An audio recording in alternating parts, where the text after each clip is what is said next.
qué se escribió el Nuevo Testamento? Bueno, no hubo un decreto, digamos, de la iglesia diciendo, a ver, ¿quiénes son los más capos o los más antiguos? No. El Nuevo Testamento se formó a través de el primer siglo de parte de personas que querían llegar a inmediatos.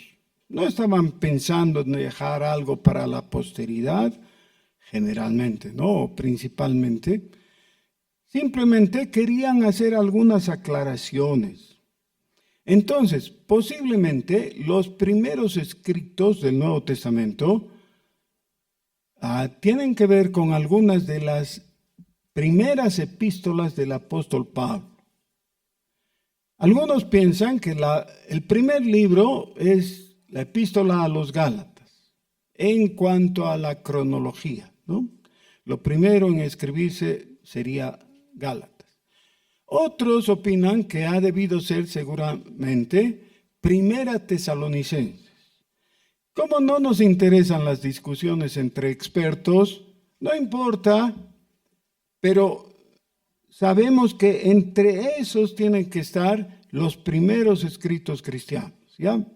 Más o menos desde el año 50 después de Cristo, quizás 51, por ahí va.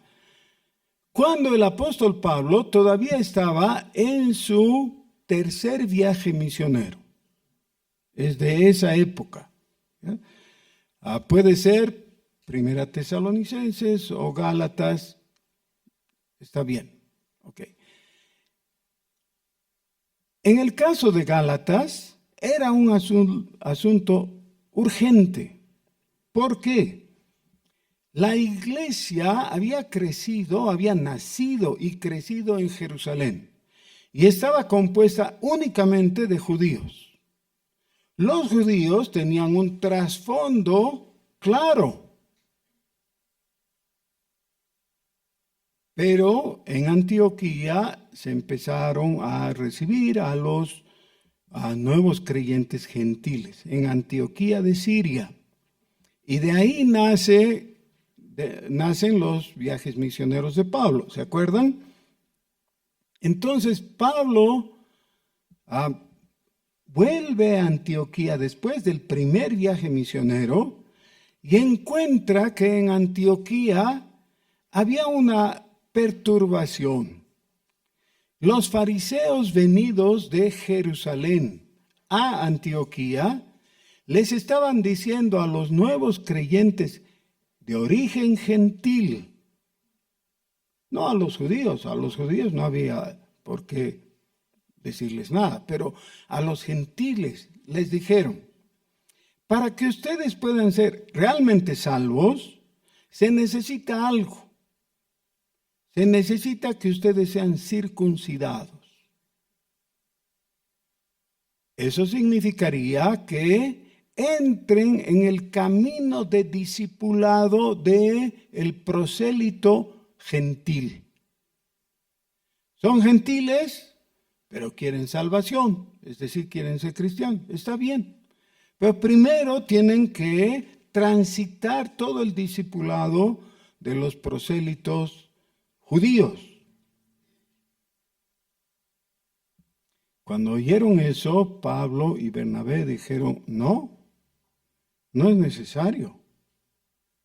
¿Qué es necesario? Que crean en Jesucristo. Eso es necesario. Y con eso tienen todo.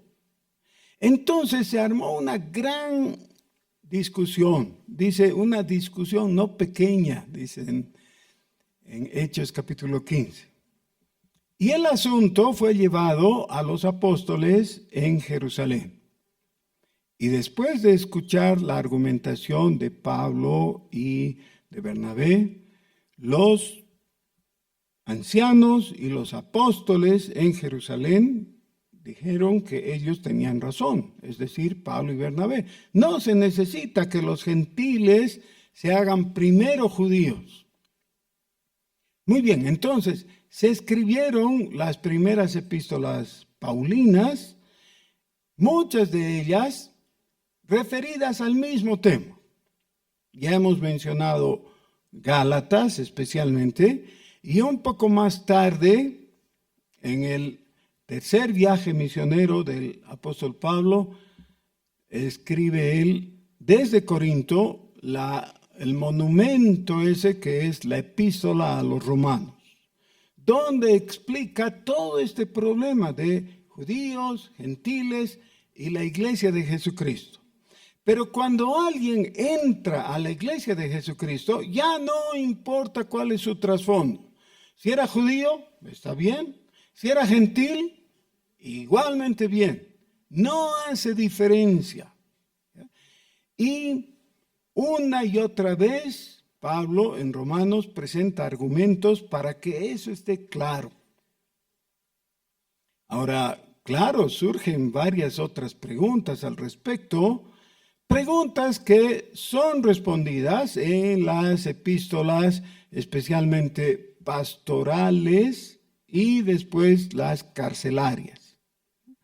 En las epístolas carcelarias, especialmente en Efesios, se da un enfoque diferente al mismo tema.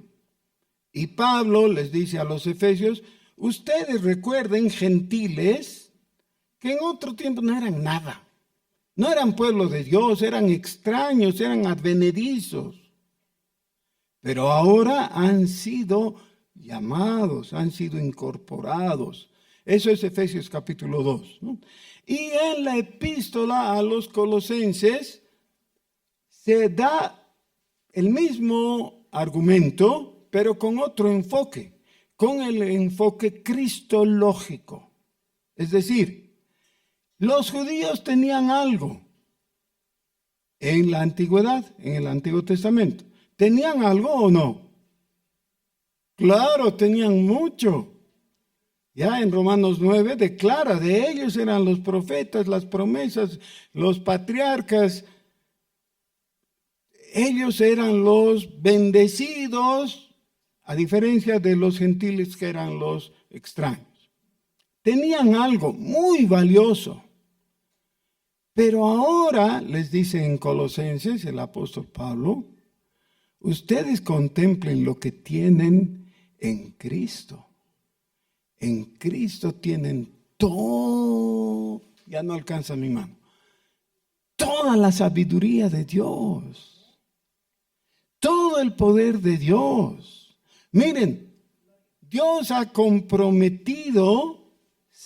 comprometido en Cristo, dándonos su propio ser, porque Jesucristo es Dios, dándose a sí mismo para nosotros. Así que Jesús ha sido hecho para nosotros sabiduría, redención y todo. Todo lo tenemos en Cristo. Así que si miramos desde aquí con envidia a los judíos que tenían tantas bendiciones, ahora contemplen lo que en Cristo tenemos. La perfección. La argumentación del apóstol Pablo es incontrovertible. Tenemos en cada una de sus epístolas alguna mención al asunto. Uno pensaría, bueno, ya está todo argumentado, con eso nos quedamos, ya está claro, los creyentes gentiles o de origen gentil ya no tienen nada que envidiar a los judíos, todos en Cristo estamos en la misma iglesia, unidos y sin diferencia. Sí, pero ¿saben qué? Dentro de la iglesia cristiana estaban incrustados todavía judaizantes, personas de origen judío que de todas maneras querían decir, claro, todos somos salvos, pero nosotros pues tenemos pedigrí o abolengo, ¿no? nuestro currículum, desde luego, consigna que somos pues judíos, eso. Especialmente respecto al conocimiento de la ley y de su aplicación a través del ritual judío. Y entonces, después de Pablo, surge un escritor del cual no conocemos el nombre, pero que seguro era conocido de Pablo y de su equipo, porque al final de la epístola hay salutaciones, ¿no? Es decir, envían saludos a personas del equipo, del entorno de Pablo. Esa es la epístola a los hebreos. ¿Quién la escribió? Ya dije, no se sabe. Pero está conectado con el asunto y nos presenta un aspecto diferente, es decir, en la misma dirección, pero con una argumentación diferente. En la epístola a los hebreos tenemos resaltando uno de los oficios de Cristo que no está del todo ausente en los evangelios ni en las epístolas, pero que se menciona muy de pasada. En cambio, en Hebreos está explicado in extenso. Eso es el sacerdocio de Jesús. ¿Qué tenían los judíos en la antigüedad? En el antiguo pacto. Tenían muchas cosas. Tenían un sumo sacerdote. Muy importante porque habían cosas que solo el sumo sacerdote podía hacer. Tenían un templo que, a diferencia de cualquier otro lugar en el mundo, recibió las promesas de Dios, que Dios se comprometía ante sí mismo a escuchar las oraciones en ese templo, el templo de Salomón, ¿no? Tenían un ritual perfecto. Tenían todo lo necesario para presentarse delante de Dios y ofrecerle culto válido. Un culto con sentido, con inteligencia, con certidumbre, con acierto. Todo eso tenían. Y a cada una de esas características, el escritor a los hebreos dice, sí, pero en Cristo tenemos algo mejor. Pero tenemos mejor. No dice simplemente por capricho, sí tenemos algo mejor y qué, ay, no sé, pero no. Él dice, tenemos mejores promesas, tenemos mejor pacto, tenemos un mejor fiador, tenemos mejores aplicaciones a la ley. En todo Jesucristo nos pone en una situación superior, mejor. La palabra clave en la epístola a los hebreos es más excelente que. Solo que en español son varias palabras, ¿no? En griego es una. ¿Ya?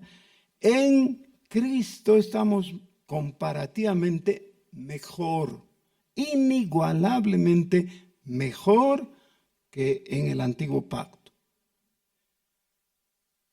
El sumo sacerdote del Antiguo Testamento podía entrar en el lugar santísimo, lo cual ya es una maravilla, ¿no?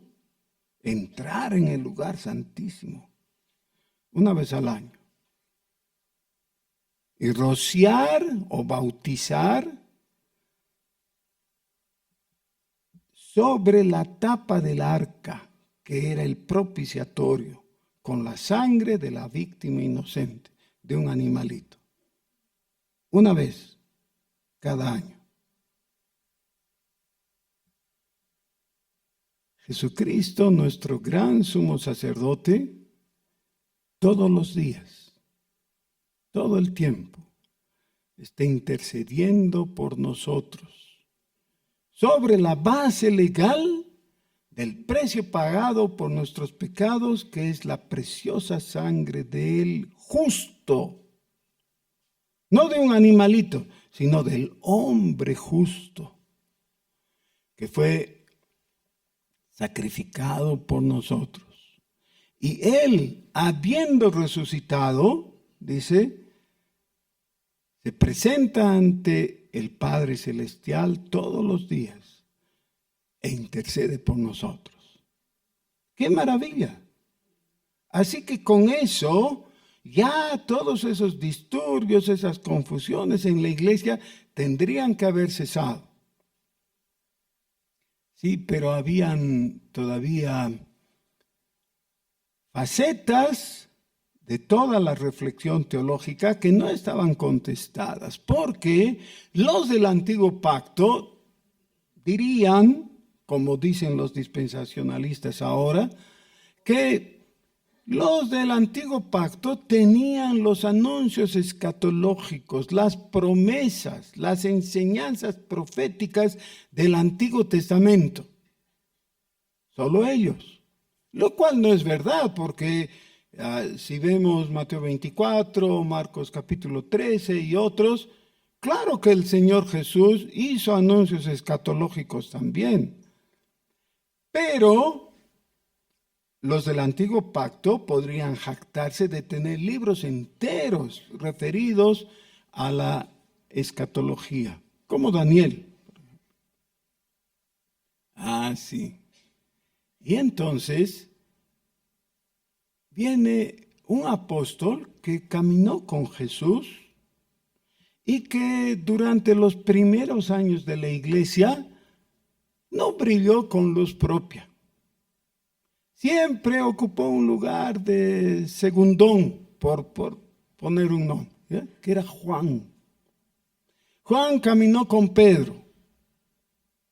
En varios lugares del libro de los Hechos tenemos a Pedro predicando, pero había ido con Juan. ¿Y por qué no dice, bueno, la primera vez predicó Pedro, después la segunda Juan? No. Pedro era el predicador. ¿Y Juan? Ahí estaba. Ahí estaba.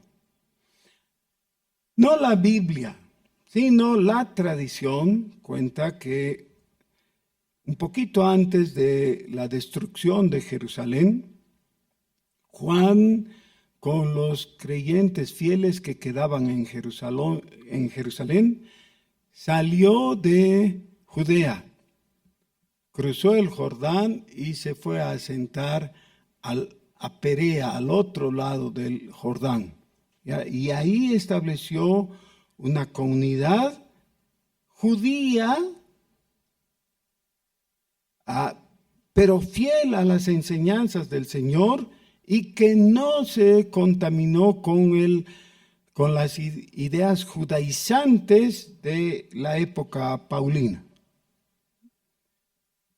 Juan salió, esa es una tradición, no hay certidumbre de que haya sido así, porque un poco más tarde, unas décadas más tarde, se sabe que Juan, este mismo apóstol Juan, fue a ministrar al Asia Menor y fue tomado preso y enviado a la isla de Patmos. Y en Patmos se tuvo que parquear, porque ahí estaba, sí. No podía salir, no podía irse. Estaba en Patmos. Y en Patmos Dios le visitó y le dio el Apocalipsis. Ahora, la Biblia sin el Apocalipsis sería... Es decir, empobreceríamos mucho si le quitamos a la Biblia el Apocalipsis. El Apocalipsis es el corolario natural de toda la Escritura. Y eso recibió Juan. Ahora, para los días de Juan, en su ministerio activo, los 3 evangelios sinópticos ya eran conocidos. Ya las iglesias cristianas del mundo conocido de entonces ya sabían de los 3 evangelios sinópticos, es decir, Mateo, Marcos y Lucas. Y entonces Juan recibe una joya literaria incomparable, además del Apocalipsis, claro. Recibe el Evangelio según San Juan. Ahora, el Evangelio según San Juan es realmente una obra de arte. Si tuviéramos que estudiarlo técnicamente, no como creyentes, digamos que fuéramos literatos, ¿ya? Es decir, gente que estudia la literatura, nada más. Y tuviéramos en nuestras manos el Evangelio según San Juan, tendríamos que obligarnos a cerrar la boca, porque claro, nos deja con la boca abierta. Es tan maravilloso. En el Evangelio según San Juan tenemos 7 series de 7. Tenemos los 7 milagros, las 7 metáforas, las 7 afirmaciones de Jesús diciendo que es Dios, las frases tristes. Bueno, todo un aguayo. ¿Han visto con atención un aguayo? Cada aguayo es una obra de arte hermoso. ¿Ya? Hay hebras que surgen, se resaltan y luego parece que se pierden por un buen trecho. Y más adelante vuelven a aparecer y uno dice, qué lindo. Los que tejen aguayo son artistas de gran calidad. Así es San Juan. Juan nos da un libro que no es el más largo de los evangelios, es más corto que Mateo y Lucas. No es el libro que haga gala de un lenguaje depurado. El griego de Juan, dicen los expertos, no es de la misma calidad que el de Lucas, por ejemplo. ¿Ya? No se nota tanta riqueza en el vocabulario. Bueno, sí, está bien. Pero en cuanto al contenido, solamente empezamos a leer y ya nos tenemos que quedar trancados en el versículo 1, ¿o no? El versículo 1 provee de tanto material tan rico, tan profundo, que ahí nos tenemos que quedar. Bueno, Juan fue utilizado en la última etapa de su vida y del siglo, o sea, el siglo primero. Cuando Juan fue llamado por el Señor para desarrollar esta parte de su ministerio, ya la iglesia cristiana había sido plantada en todo el mundo conocido. Toda la cuenca del Mediterráneo estaba rodeada de ciudades con iglesia cristiana.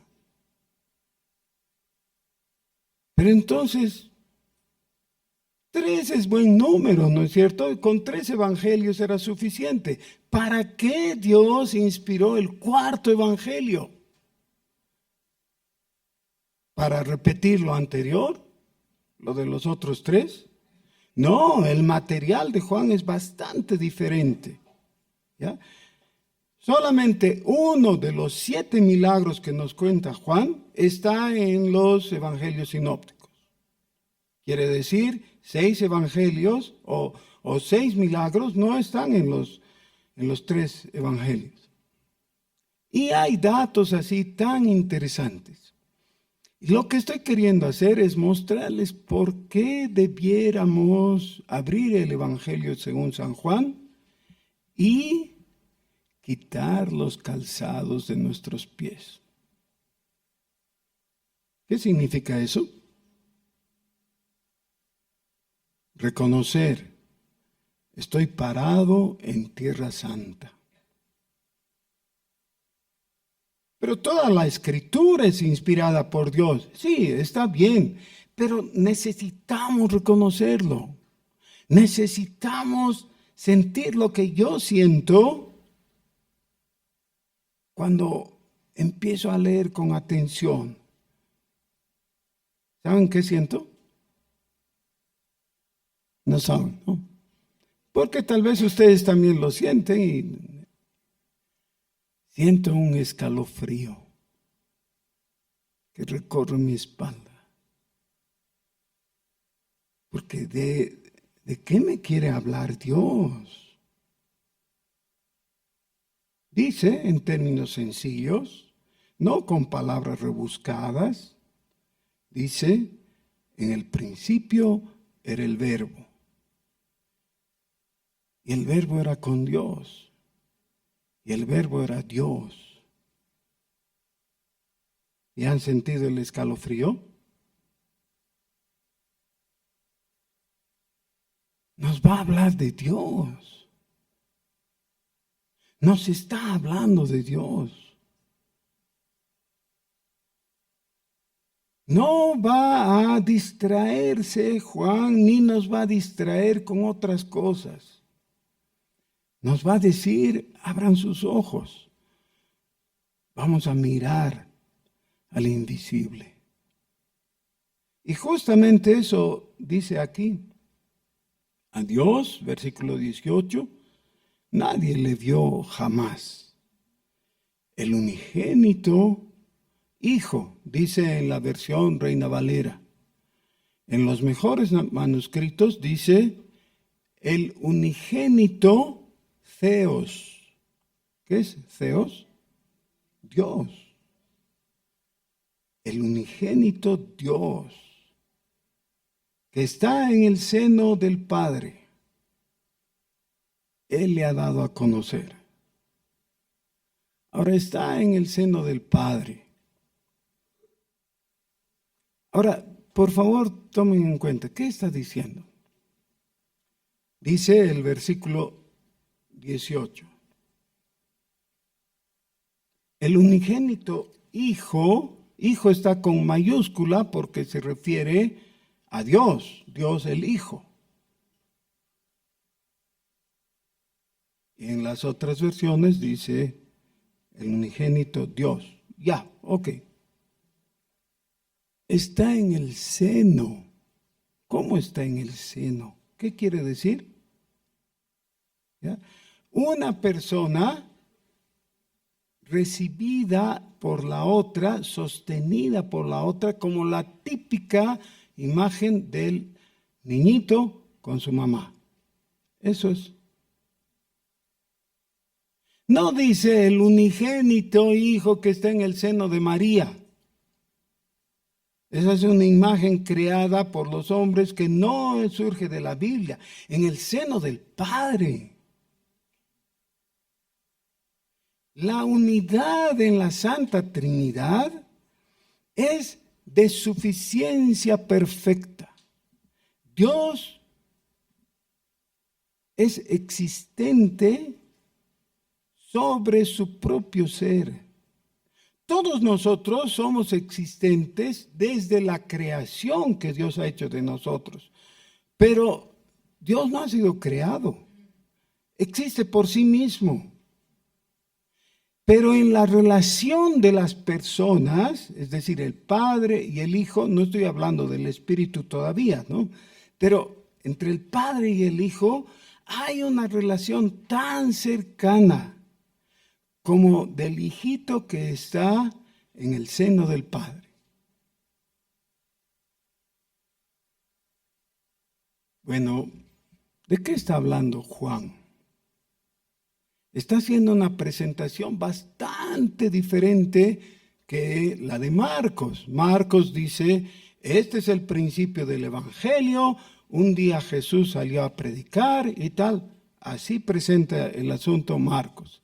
¿Y cómo presenta Mateo? Se remonta, ¿no?, a José, el padre adoptivo de Jesús, y cuenta lo que pasó en esos días. ¿Y cómo lo presenta Lucas? Se remonta a María. ¿Cómo le fue dado el informe a María de que iba a tener un hijo? Sí, pero ahora Juan no quiere nada de eso. quiere una presentación totalmente diferente. Yo creo que todos nosotros tenemos recuerdos de nuestra infancia. Cuando éramos chicos de colegio, nos daban la lista de útiles, ¿se acuerdan? Y yo todavía tengo vividas las imágenes así, de estar con mi toco de cuadernos ahí, para tal cosa, para tal materia, y todos forraditos, bonitos, etcétera. Y nos da impaciencia por comenzar, ¿no ve? Hay que escribir, lo que se han perdido los que tienen que vivir con el celular, no saben. Pero entonces tienes el cuaderno listo para escribir. Y yo recuerdo que estaba molestando a mi mamá con que quería ya usar, pues, ¿no? Y me dice, ya, ¿y qué vas a escribir?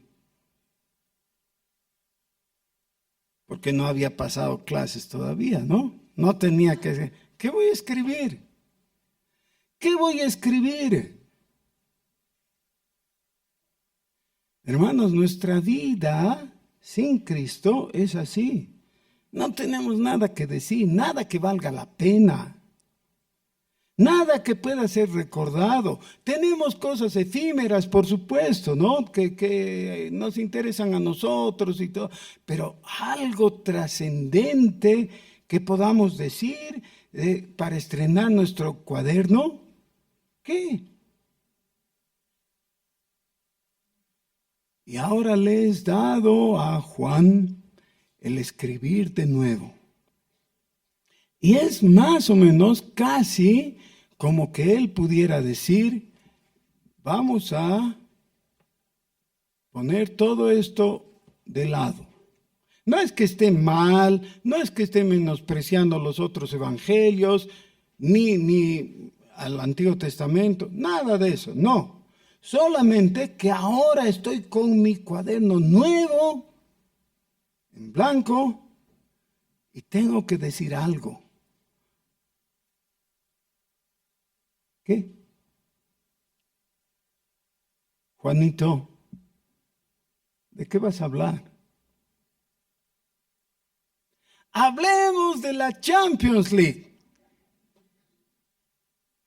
De algo importante, Juanito.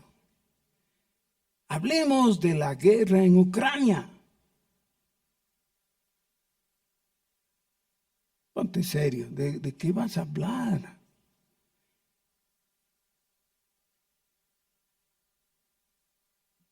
Si Juan tuviera que comparecer ante nosotros y tuviera que darnos explicaciones, Juan, ¿de qué vas a hablar? Diría, de Dios. De Dios. De Dios. Sí, de la palabra de Dios, del verbo de Dios. Te voy a hablar de que Dios no está callado porque tiene palabra. Se puede comunicar, se comunica. A ver, Juan, en términos sencillos, ¿cómo? En Jesús. Jesús es el Hijo. Porque en el principio de todo era ya la palabra de Dios, el verbo de Dios, el logos. Y el verbo no puede ser visto separado de Dios porque estaba con Dios, era con Dios, estaba junto al Padre Celestial, porque Él mismo es Dios. Jesús es Dios. La afirmación Jesús es Dios es tan importante que si tú no la quieres reconocer, te vas a ir al infierno. Y no estoy exagerando, no estoy blefeando. El Señor Jesús en el capítulo 8 de este libro, hablando Jesús con los judíos, les dijo, si vosotros no creéis que yo soy, es decir, Jehová, en vuestros pecados moriréis. Listo. En el siglo IV, en el siglo III realmente, pero su explosión se produjo en el siglo IV, surgió un hombre llamado Arrio. Era un teólogo. Este teólogo dijo: Dios es el creador, todo lo demás es la creación. En medio tenemos a alguien difícil de definir. No es Dios y tampoco es realmente creación en el sentido pleno. Escogió él identificar a el Hijo como parte de la creación y le puso una serie de títulos de exaltación, pero no el reconocimiento de que es Dios. Y ahí nació la herejía arriana. Niega la divinidad de Jesús. Y hermanos queridos, les estoy hablando muy en serio. Caer en la herejía arriana significa asegurar tu condenación en el lago de fuego. Así es.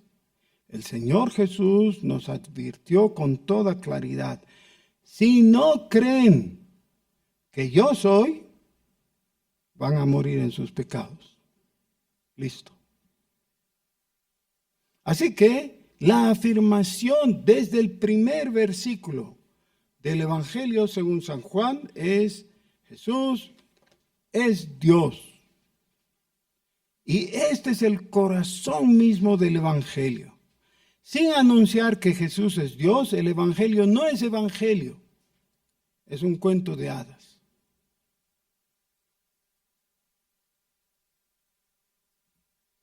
Y luego, claro, el texto tiene otras cosas que nos dice, y no vamos a examinar todo esto porque tendríamos que quedarnos hasta la próxima semana sin parar. Pero de nuevo les ruego que presten atención. En el principio era el Verbo, y el Verbo era con Dios, y el Verbo era Dios. Este era en el principio con Dios. Todas las cosas por Él fueron hechas, y sin Él nada de lo que ha sido hecho fue hecho. En Él estaba la vida, y la vida era la luz de los hombres. La luz en las tinieblas resplandece, y las tinieblas no prevalecieron contra ella. Hubo un hombre enviado de Dios, el cual se llamaba Juan. Este vino por testimonio, para que diese testimonio de la luz, a fin de que todos creyesen por él. No era él la luz, sino para que diese testimonio de la luz. Aquella luz verdadera que alumbra a todo hombre venía a este mundo. En el mundo estaba y el mundo por él fue hecho, pero el mundo no le conoció. A lo suyo vino y los suyos no le recibieron. Mas a todos los que le recibieron, a los que creen en su nombre, les dio potestad de ser hechos hijos de Dios, los cuales no son engendrados de sangre, ni de voluntad de carne, ni de voluntad de varón, sino de Dios. Y aquel Verbo fue hecho carne y habitó entre nosotros, y vimos su gloria, gloria como del unigénito del Padre, lleno de gracia y de verdad. Juan dio testimonio de él y clamó diciendo: este es de quien yo decía, el que viene después de mí es antes de mí, porque era primero que yo. Porque de su plenitud tomamos todos, y gracia sobre gracia. Pues la ley por medio de Moisés fue dada, pero la gracia y la verdad vinieron por medio de Jesucristo. A Dios nadie le vio jamás. el unigénito Hijo que está en el seno del Padre, Él le ha dado a conocer. En el versículo 12 tenemos un texto que es típico para memorizar los niños en Oanza, en la escuela dominical, y les pedimos a los niños que memoricen y está muy bien. Mejor sería que memoricen desde el 11 y hasta el 13, pero si memorizan el 12 ya es algo, ya es mucho. El versículo 11 dice que a lo suyo vino y los suyos no le recibieron. Por favor, los que saben, repitan conmigo. Versículo 12. Mas a todos los que le recibieron, a los que creen en su nombre, les dio potestad de ser hechos hijos de Dios, los cuales no son engendrados de sangres, ni de voluntad de carne, ni de voluntad de varón, sino de Dios. En el versículo 12 se usa una palabra que no es habitual. La palabra potestad. ¿Qué es eso de potestad? Es el derecho legal. Y aquí tenemos una paradoja, una cosa muy extraña en su redacción. Dice, mas a todos los que le recibieron, a los que creen en su nombre, les dio potestad, es decir, el derecho legal de ser hechos hijos de Dios. Y yo normalmente entendía que hijos de Dios eran hijos legales, es decir, hijos adoptados, porque potestad es algo legal.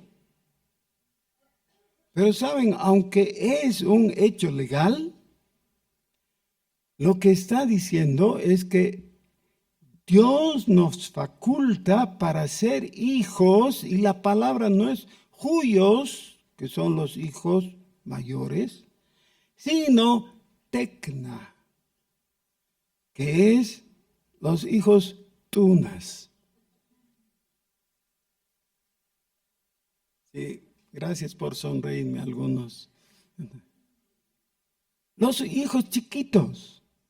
Dice el texto que Dios, por haber creído en Él, por recibir a Jesucristo, a nosotros nos da el derecho legal de ir y sentarnos en las faldas y ser abrazados por Dios como nuestra mamá. Yo no sé cómo nadie dice gloria a Dios, no puedo entender.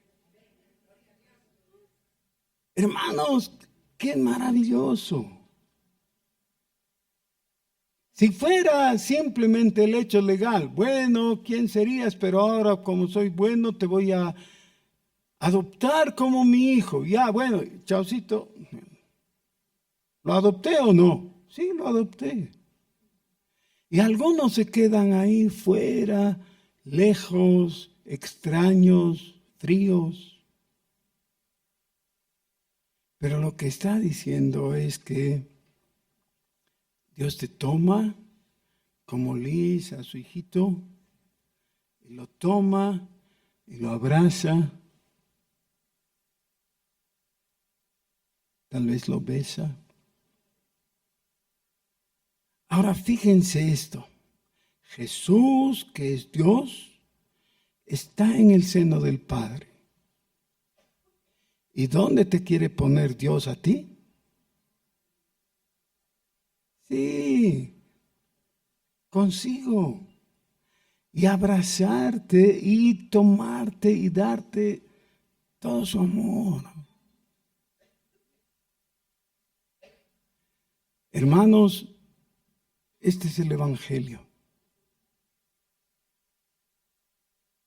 A todos los que le recibieron, a los que creen en su nombre, les dio potestad de ser hechos hijos de Dios. ¿Y a ti? Oremos.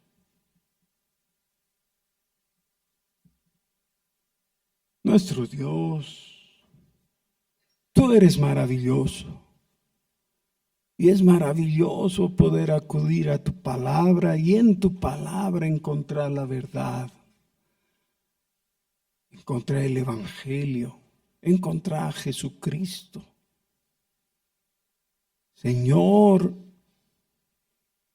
clamamos, rogándote que vengas. Señor, te recibimos. Porque tú eres la verdad, tú eres el Dios único que recibe toda adoración. Y con gusto te damos nuestra adoración, Señor. Gracias por habernos adoptado. Gracias por recibirnos. Gracias por abrazarnos y cariñarnos. Gracias, Señor. Porque no somos más extraños y advenedizos, somos tuyos. Bendito sea tu nombre, por Jesús. Amén.